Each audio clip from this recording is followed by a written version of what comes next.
हैं star news plus. आप सभी का एक बार हमारे चैनल में बहुत बहुत स्वागत है। आइए रुक करते हैं आज की कुछ खास खबरों की तरफ। तब तक आप बने रहिए स्टार न्यूज प्लस के साथ लगातार। मंगला आश्रम बालाजी मंदिर में श्रीमद् भागवत कथा ज्ञान यज्ञ पूर्ण। आपको बता दें कि खेड़ली फाटक स्थित मंगला आश्रम बालाजी मंदिर में चल रही 7 दिवसीय संगीत में श्रीमद् भागवत कथा पूर्ण हुई। कथा व्यास किशोरी ब्रज नंदिनी गोदुलीपुरम श्रीधाम वृंदावन मथुरा ने बताया कि कथा के प्रथम दिवस को कलश यात्रा से शुभारंभ कर आज कथा का पूर्ण हुई है।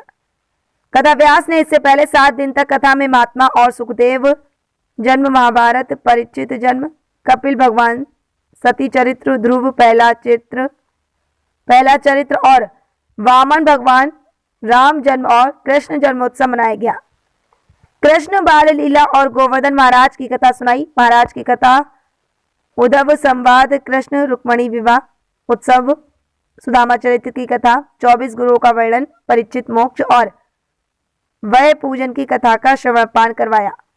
इस दौरान भक्तजनों ने भी बड़ी ही आत्मीयता से श्रवणपान किया और भजनों पर झूम कर नाच गान का आनंद लिया।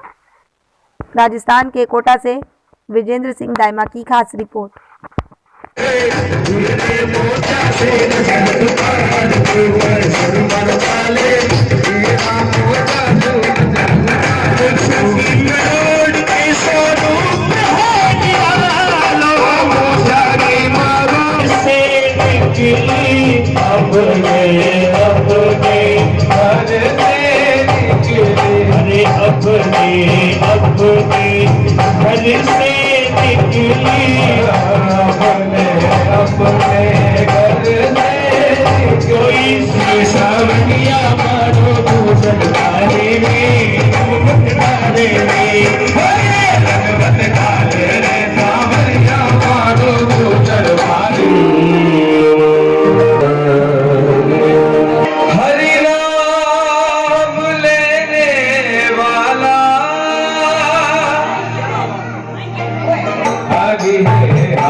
तंबू में कोई ना कोई विराजमान। भगवान द्वारिकाधीश की 16,108 कन्याएं पत्नियां भी पधारी। मैया रुक्मणी ने द्वारिकाधीश प्रभु से कहा, प्रभु मैंने सुना है कि आपसे जो प्रेम करती थी श्री राधा रानी वो भी आई। अगर भगवान की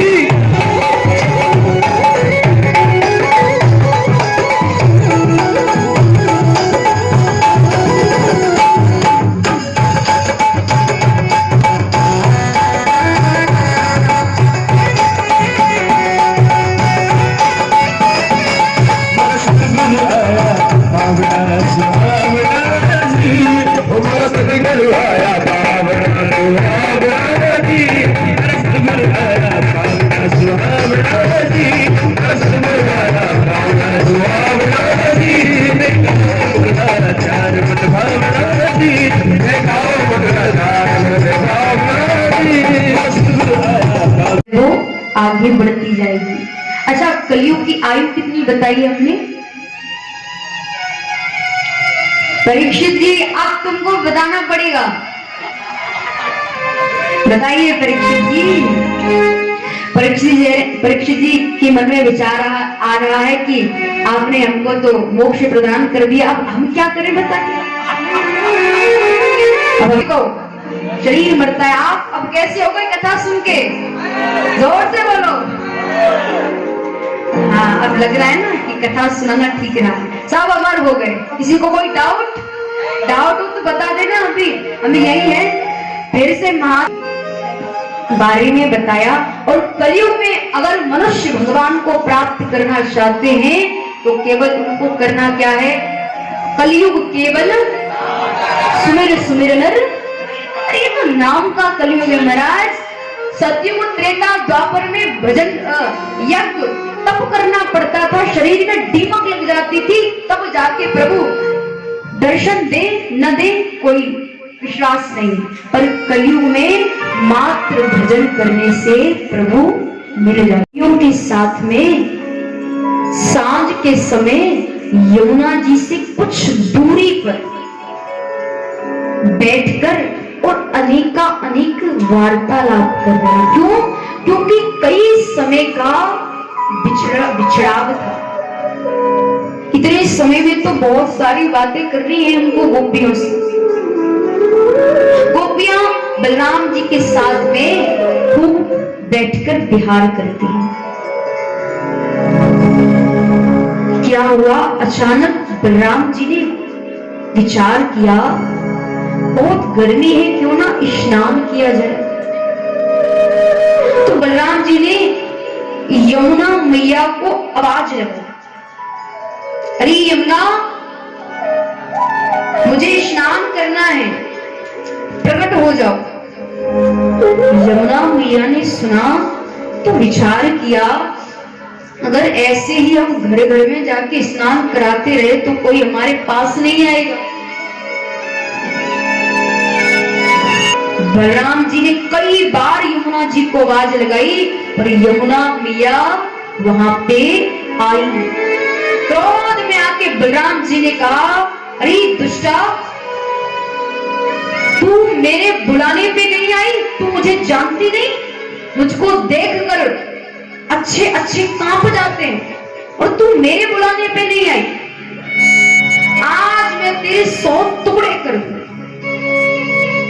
जैसे इतनी बात यमुना मैया ने सुनी, यमुना मैया आने वाली थी, क्रोध में बलराम जी ने अपने फरसे को वहां गड़ाया और यमुना जी को अपनी ओर खींच लिया। श्रीमद् भागवत मंगलाश्रम में हिडली फाटक पे आज कथा पूर्ण हुई है। प्रथम दिन में महात्म्य सुनाया गया, यानी कि कथा से क्या क्या हो सकता है, कितने लाभ हो सकते हैं।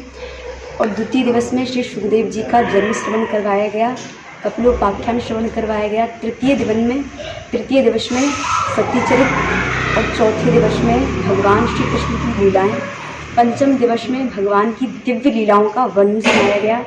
षष्ठम दिवस में भगवान रुक्मिणी, द्वारिकाधीश प्रभु एवं रुक्मिणी के विवाह को संपन्न कराया। और 7वें दिन जो आज है, सप्तम दिवस, आज श्री सुदामा चरित्र हुआ एवं कलयुग के धर्मों के बारे में बताया गया। और आज कथा विश्राम हुई है।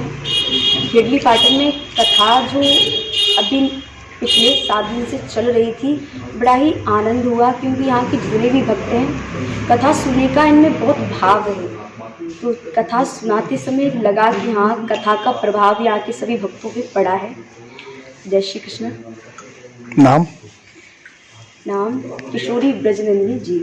कोटा खेड़ली फाटक में मंगलाश्रम हनुमान जी का मंदिर है, बड़ा पवित्र धाम है। उसमें हनुमान जी महाराज की कृपा से भगवत सप्ताह 7 दिन तक चली। उसमें सभी धर्म प्रेमी बंधुओं ने इसका श्रवण किया और सभी ने नृत्य गान किया और भजन में सब आनंद से मुग्ध हो गए। जय बोलो हनुमान जी महाराज की। नाम आपका? राजेंद्र पंडित राजेंद्र कुमार गौतम।